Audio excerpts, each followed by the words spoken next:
All of us have had an opportunity to be around great teams, groups of individuals that have come together and have winning ways.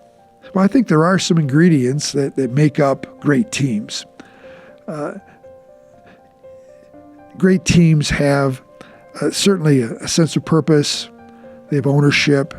That's a given. They understand that why they're there. There are no assumptions. They have a singular purpose, and they all get it. That's critically important as we move forward. But there are other important ingredients. I think they have a mission from a higher body or spirit, that they believe that it's important that they are doing the right thing, that they're the best at what they do, and they genuinely believe that. As we establish a recruiting program for our university, our student recruitment program was based around the fact that we believe we were the best institution of higher learning in America, and we believe that. Now, were we for everybody, or are we for everybody? No.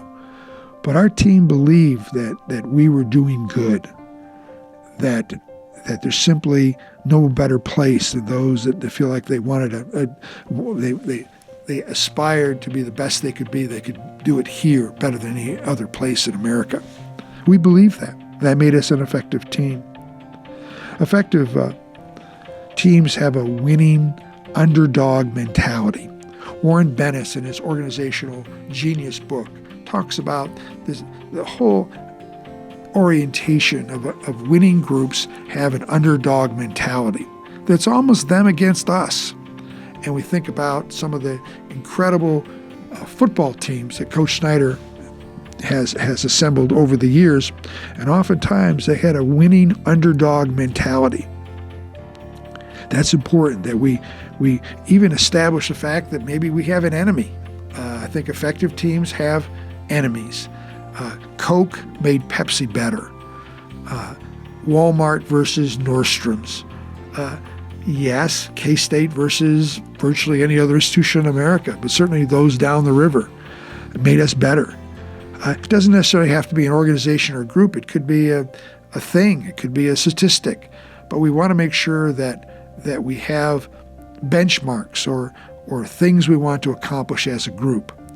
And it's important that I believe that effective groups have a winning underdog mentality, but they also have an enemy, that they have a them against us orientation. I think that's critically important. Great teams have members that have blinders on, that they have a sense of purpose and focus, that they're not all things to all people, that they understand what they're really good at and they're the best they can be at that specific service or program or activity. Just like a racehorse, that horse has direction and focused in on the finish line. Great teams have that kind of mentality. Not to be all things to all people, but to be the best at what they do. We all know when we've been part of a great team. They had a sense of purpose. Individual members couldn't wait for a team meeting, and they hated when it ended. They cared about one another. They had a sense of focus, ownership. They understood what they were doing and why they were doing it.